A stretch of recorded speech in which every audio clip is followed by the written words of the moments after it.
I didn't get a chance to take a picture of the original offer, but this was 2 orders and 60 plus items at Aldi's. It was 8 miles for $30. So $30, 8 miles, 60 plus items. I thought the miles to money ratio was good, even if the items were higher than I would like to see them. I wish DoorDash would tell you that it is an apartment and offer heavy pay.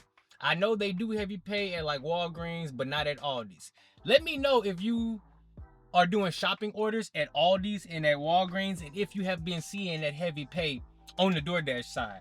She goes on to say the first order had one 12-pack, but 39 items and was up a flight of stairs. So it could be worse. She tipped $10 and it was over $100 in groceries. The base pay did make it worth it, but I really need some extra effort pay or heavy pay because taking this many items up an apartment, they need to tell us so that we can make an informed decision. And I agree with that.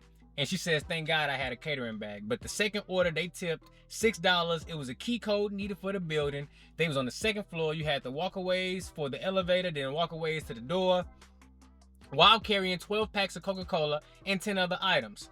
And the orders were batched together. This was a $30 offer for 8 miles. And like she said, the mileage was good, but the item count and the amount of work that was needed to facilitate that order, we feel like should have been a little bit more.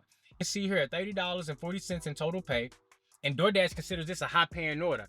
And while the miles to money ratio does technically make it high-paying, the amount of work shopping for 60-plus items and then separating them between customers and getting them up to their house, apartment, key code entry, elevator ain't working, that's a whole lot to be doing for $30. And if I had to imagine, it probably took more than an hour to complete this order. Now, she also says, by the way, this was in North Carolina market. The normal market was gray, so she couldn't see the schedule. So this is one of those orders you get during the slow times. Let me know in the comments below. What's your opinion on an offer like this? Would you have accepted it? Yes or no? Let me know in the comments below. And I'm going to give you my opinion on what I think DoorDash is trying to do. I don't typically mind doing the shopping orders no matter which platform it comes from, but there are benefits depending on which app you using. DoorDash hides the most information when it comes to any delivery app, so they are more likely to not show you all the information you need to make that informed decision.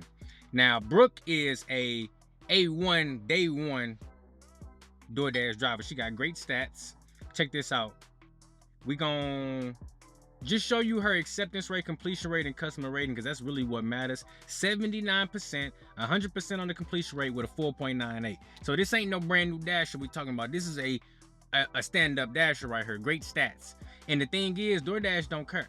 They don't care about none of that. All they care about is this customer order. They paid the delivery fee and the service fee, so we got to get this order done. And if our best dashers are the ones that's more likely to accept this order, even though it may not be the most profitable order for them at the time, that's who we gonna send it to. Shout out to Brooke for sending this order and letting me know. She also went even further and hit up DoorDash support, let them know that, hey, this type of order really needs to be facilitated with some type of additional earnings and compensation on the dasher side, because while we do want to service the customer and make sure they're getting all their items and that they happy, the dashers got to be fairly compensated as well. So we're not going to show the whole message that she sent to support, but these are the types of things we need to happen so that dashers can make that money. Because again, this order probably took a full hour. It looks like she was dashing for about 4 hours on this particular day. So this order, which is probably about half of the earnings that she made, this order took a full hour. You know what I'm saying? So I don't think that DoorDash really understands the types of things that us dashers have to go through day in and day out to get these orders done. And me, I ain't even gonna lie, I probably would have dropped one of them customers, because I ain't trying to do all that. Once I would have seen that the item count, the amount of cases, I would have had to drop a customer. But the thing is, you may not always be able to do that. Or if you're in a situation like Brooke, if your stats is perfect, you ain't finna drop that order. You gotta keep them stats perfect. So I get it. But again, shout out to Brooke for sending this screenshot, and let me know what your experience has been with the DoorDash Shop and Pay fiasco. If they showing you all the information you need to see to make that decision, if they are worth it for you in your area, in your market, if is it enough merchants offering services on the Shop and Pay side for you to make a profitable experience with Shop and Pay. Me, I turned it off in my market because they send me to the same little places and the orders don't be fire. So I turned it off because for me, it doesn't make sense to steadily decline those offers. But let me know how it is for you in your market, and let me know.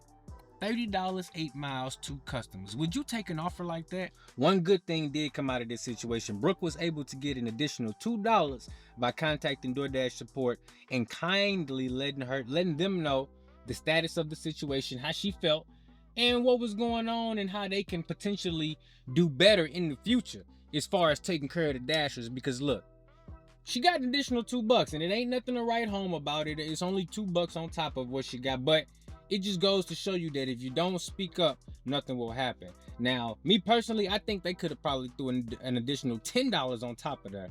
But by her being a great Dasher, having great stats, and having a respectful conversation with the support agent, I think those things worked in her favor in order for them to say, you know what, even though we technically don't got to give you shit, we are willing to bend the rules a little bit and offer you an additional $2 in an extra compensation for the, pain and suffering that you went through in facilitating this order. So if nothing else, guys, if you come into a situation where Shop and Pay has you doing extra stuff, going up apartment flights and, searching for numbers, you got to bring the catering bag, the wagon, because they order cases of water. When you get done, kindly hit up support, be respectful. Let them know the status of the situation, that you are willing to do these deliveries, but you want to send some suggestions to the appropriate spot so that these orders can get done successfully without any interruptions on the customer side or the Dasher side, and everybody's happy at the end. So again, let me know what you would do in this situation given this opportunity, and drop it in the comments below.